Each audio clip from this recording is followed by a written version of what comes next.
रामू नाम के एक गरीब किसान के पास गाय थी। रामू को अपनी गाय अपनी संतान की भांति बहुत ज्यादा प्रिय थी।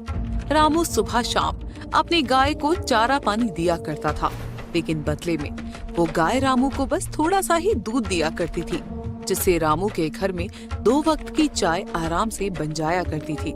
ऐसे ही एक दिन रामू की पत्नी रामू से बोलती है, सुनिए जी, मैं काफी समय से आपसे कुछ बात करना चाह रही थी। हाँ बोलो, क्या बात है? जी मैं कह रही थी कि हमारी गाय अब हमारे काम की नहीं है। जितना हम इसे चारा पानी देते हैं उतना तो ये हमें दूध नहीं देती है। तो तुम क्या कहना चाहती हो? जी मैं कह रही थी कि हम इस गाय को बेच देते हैं ना, और इसकी जगह कोई नई गाय खरीद लेते हैं। कम से कम हमारे उसे चारा और पानी देने का कोई तो फायदा होगा।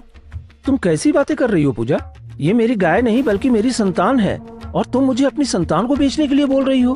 देखिए, मैं जानती हूँ कि पशु जब घर में हो तो उससे लगाव हो जाता है, लेकिन अब इससे लगाव करने का कोई फायदा नहीं है। कल को अगर ये दूध देना भी बंद कर देगी ना पूजा, तब भी मैं इसे कहीं नहीं बेचूंगा। ये छोटी सी थी तब मैं इसे अपने घर लेकर आया था। जब तक इसका जीवन है ये मेरे साथ ही रहेगी। इतना कहकर रामू वहाँ से चला जाता है और आंगन में बंधी हुई गाय रामू और पूजा की सारी बातें सुनकर खुद से बोलती है, मेरे मालिक मुझे कितना प्यार करते हैं, मैं उन्हें उनकी जरूरत मुताबिक दूध भी नहीं दे पाती हूँ, फिर भी वो मुझे बेचने को तैयार नहीं है। जैसे मालिक मेरे लिए वफादार है, वैसे ही मैं उनके लिए भी हमेशा वफादार रहूंगी। दिन गुजरते चले जाते हैं। रामू तो अपनी गाय का पूरा ख्याल रखता है, लेकिन पूजा को अब घर में बंधी वो गाय बिल्कुल भी अच्छी नहीं लग रही थी। रामू आगे पीछे होता तो पूजा उस गाय को भला बुरा कहने लगती। ऐसे ही एक दिन पूजा खुद से बोलती है, मेरे पति तो इस गाय को घर से निकालेंगे नहीं, अब मुझे ही कुछ करना पड़ेगा। इतना चारा खिलाना और पानी पिलाना बेकार जा रहा है इस गाय के ऊपर। मुझे तो ये फूटी आंख नहीं सुहाती अपने घर के आंगन में। ये जाएगी तो कम से कम मैं कोई नई गाय या भैंस लेकर तो आ पाऊंगी, जो मुझे दूध देगी और फिर उसका दूध निकालकर मैं बेचकर थोड़े पैसे कमा लूंगी। रामू के गांव में ही रहने वाला राकेश नाम का एक आदमी था, जो रामू से बहुत ज्यादा चिढ़ा करता था। दरअसल रामू एक बहुत ही अच्छा आदमी था, जिस वजह से गरीब होने के बावजूद भी यदि रामू गांव में किसी से मदद मांगता तो कोई भी उसे मना नहीं करता था। पूरे गांव में अमीर लोगों से भी ज्यादा इज्जत गरीब रामू की थी, और यही चीज राकेश को बिल्कुल भी अच्छी नहीं लगती थी। उसे इस बात की बहुत अच्छे से खबर थी कि रामू की पत्नी अपने घर में बंधी हुई गाय को बिल्कुल भी पसंद नहीं करती है, और वो कहीं न कहीं उस गाय को अपने घर से निकालने की कोशिश कर रही है। ऐसे ही एक दिन जब रामू घर पर नहीं होता है, तभी राकेश रामू के घर जाता है और पूजा से बोलता है, अरे भाभी जी, कैसी हैं आप? मैं ठीक हूँ भाई साहब, आप बताइए कैसे आना हुआ? कुछ काम था क्या आपको? अरे काम तो कुछ नहीं है, मैं तो यहाँ आपके पास एक प्रस्ताव लेकर आया था। प्रस्ताव? कैसा प्रस्ताव भाई साहब? दरअसल बात यह है ना भाभी, कि मेरी जानकारी में कोई मुझसे गाय खरीदने की बात कर रहा था। उसे अपने खेत के काम के लिए गाय चाहिए थी। तभी मेरे दिमाग में आपकी गाय का ख्याल आ गया। अगर आप अपनी गाय को बेचना चाहती हैं तो मुझे बता सकती हैं, बदले में मैं आपको अच्छी कीमत दिलवा दूंगा आपकी गाय का। बेचना तो मैं चाहती हूँ, मगर मेरे पति इस बात के लिए राजी नहीं होंगे ना। मैं उन्हें बिना कुछ बताए आपको ये गाय नहीं दे सकती। रामू गाय को कभी नहीं बेचेगा भाभी, उसका स्वभाव मैं जानता हूँ ना। बाकी आप देख लीजिए, अगर आपका मन हो तो बता देना, मैं आपको खूब अच्छा पैसा दिलवा दूंगा। बस एक बात का ख्याल रखिएगा, रामू को इस बात का पता नहीं चलना चाहिए। राकेश वहाँ से चला जाता है, पर राकेश की बातों से अब पूजा के मन में और भी ज्यादा लालच भर जाता है, और वो जल्दी से जल्दी अपनी गाय को बेचने की ठान लेती है। बेजुबान रामू की गाय पूजा और राकेश की ये सारी बातें सुन लेती है, पर फिर भी रामू को कुछ नहीं कह पाती। एक सुबह जब रामू अपनी गाय को पानी पिला रहा होता है, तभी वो देखता है कि उसकी गाय की आंखों में आंसू बह रहे हैं। ये देखकर रामू हैरान हो जाता है और बोलता है, अरे क्या हो गया, तू रो क्यों रही है? किसी ने तुझे कुछ कह दिया क्या? अजी इसे कौन क्या कहेगा, सारा दिन तो ये आंगन में ही बंधी रहती है। तुम देख नहीं रही हो क्या पूजा? इसकी आंखों में आंसू आ रहे हैं। ओ न हो, मेरी गाय को जरूर कोई तकलीफ हो रही है। आप बस बेकार ही सोच रहे हैं। अरे जानवरों की आंखों में आंसू आ जाते हैं, और वैसे भी इसे भला क्या तकलीफ होगी, इतना तो ख्याल रखते हैं आप इसका। पर फिर भी मेरा दिल नहीं मान रहा है। मेरा दिल कह रहा है ये कुछ न कुछ कहना चाहती है, पर कह नहीं पा रही है। बस बस अब बहुत हो गया, इतना भी ज्यादा प्यार मत जताओ अपनी गाय से। पूजा, ये बस गाय नहीं है, संतान है मेरी, और मैं अपनी संतान की आंखों में आंसू नहीं देख सकता। मैं अभी जानवरों के चिकित्सक को बुलाकर लेकर आता हूँ।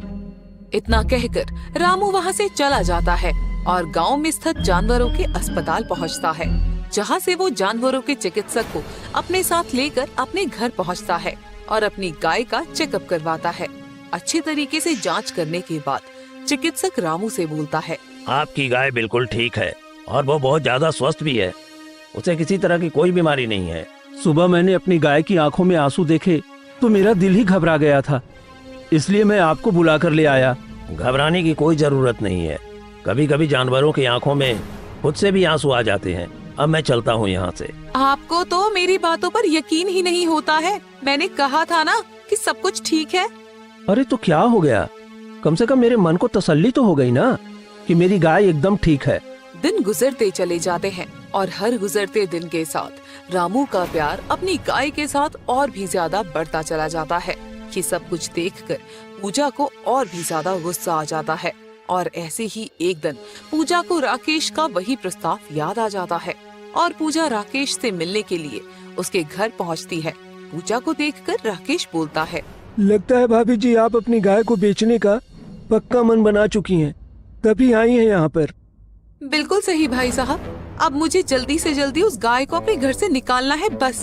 तो ठीक है ना, जैसा जैसा मैं कहता हूँ आप वैसा वैसा करो, फिर हम उस गाय को आपके घर से हमेशा के लिए निकाल देंगे।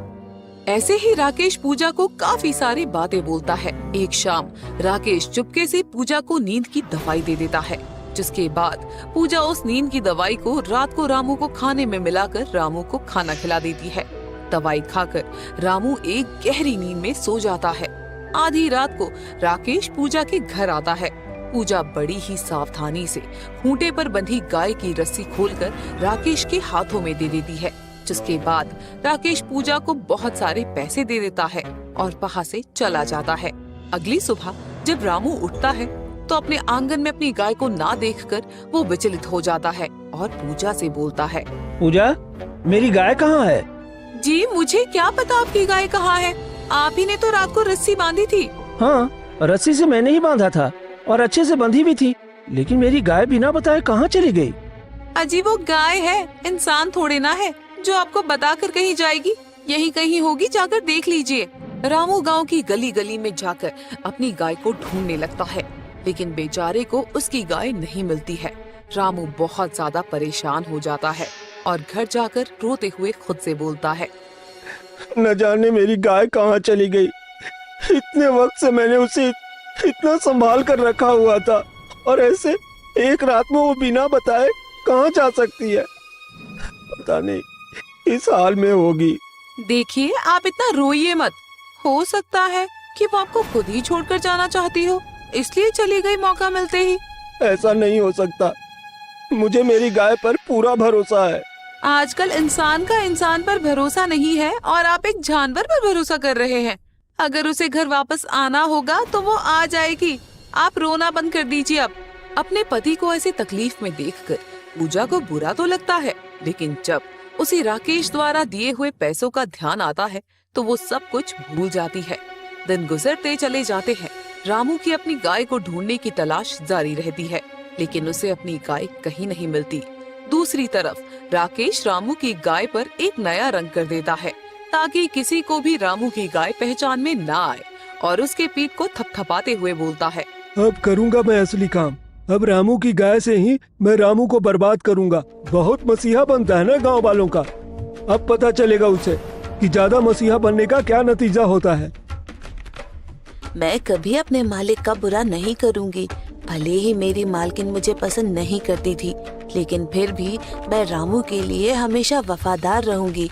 राकेश